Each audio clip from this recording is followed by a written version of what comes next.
Hello guys, আসসালামু আলাইকুম। কি অবস্থা সবার?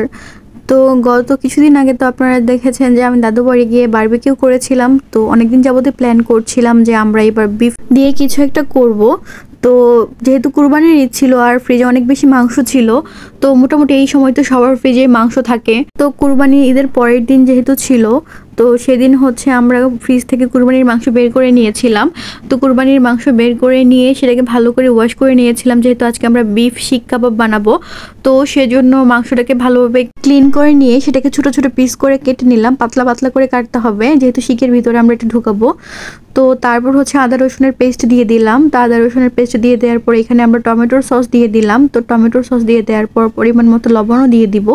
তো লবণটা দিয়ে দেওয়ার পর এখন হচ্ছে মরিচের গুঁড়ো দিয়ে দিব। মরিচের গুঁড়োটা একটু বেশি পরিমাণে দিয়েছিলাম, যেহেতু ঝাল ঝাল করে খাবো। তো তারপর হচ্ছে হলুদের গুঁড়ো দিয়ে দিলাম, ধনিয়া গুঁড়ো দিয়ে দিলাম, জিরার গুঁড়ো দিয়ে দিলাম।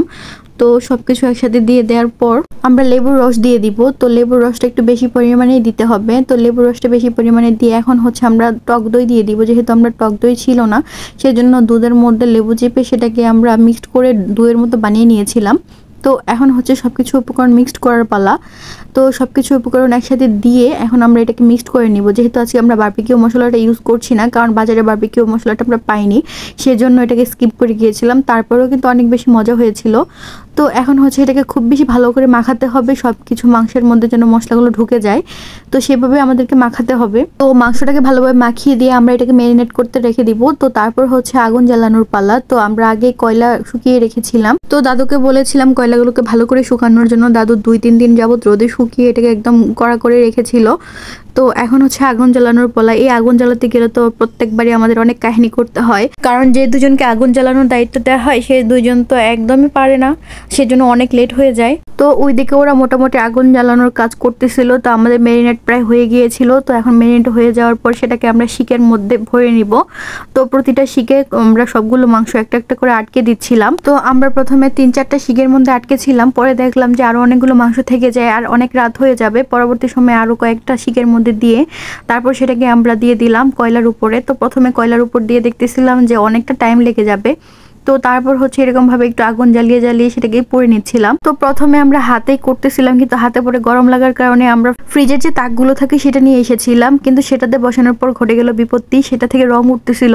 তো এটা তো আমাদের জন্য খুব বেশি ক্ষতিকর। এইভাবে রং উঠলে তো প্রত্যেকটা খাবার খাওয়া যাবে না, নষ্ট হয়ে যাবে। তারপর সেটাকে আমরা উঠিয়ে ফেলেছিলাম।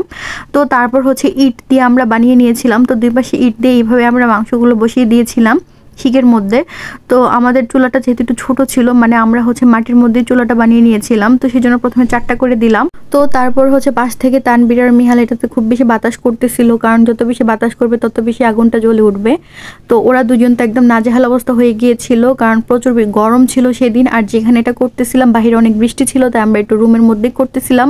তো আমাদের একটা মাটির রুম ছিল, সেই রুমের মধ্যে করতেছিলাম, যেহেতু এই রুমে কেউ থাকে না। তো সেখানে অনেক বেশি গরম ছিল আর কারেন্টও ছিল না। তো মোমবাতি জ্বালিয়ে জ্বালিয়ে করা লাগতেছিল। তো অনেকক্ষণ করার পরে আমাদের ফাইনালি শিক কাবাবটা রেডি হয়ে গিয়েছে। তো অনেকটা কালো কালো হয়ে গিয়েছিল, কিন্তু ভিতরে কিন্তু সুন্দর হয়েছিল। উপরে কালারটা কালো হয়ে গিয়েছিল কারণ ডিরেক্টলি আমরা দিয়েছিলাম আগুনের মধ্যে, সেজন্য। তো তারপর এই তো ফাইনালি আমরা প্রায় 2-3 ঘন্টা করে আমাদের শিক কাবাবটা হয়ে গিয়েছিল। পরে আমরা খেতে বসে পড়েছিলাম। তো সবারই অনেক বেশি ক্ষুধা লেগে গিয়েছিল। তো যেহেতু আমরা ফার্স্ট টাইম শিক কাবাবটা করেছিলাম, ফার্স্ট টাইম অনুযায়ী খুব বেশি ভালোই হয়েছিল। তো নেক্সট টাইম আরও বেশি ভালো হবে আশা করছি। তবে খেতে কিন্তু অনেক বেশি মজা হয়েছিল। তো গাইস, কারা কারা আপনারা ঈদের ছুটিতে বাসায় গিয়ে এইভাবে শিক কাবাব করে পার্টি করে থাকেন আমাদেরকে অবশ্যই জানাবেন। আজকে ভিডিওটি এই পর্যন্ত, ভালো থাকবেন, আল্লাহ হাফেজ।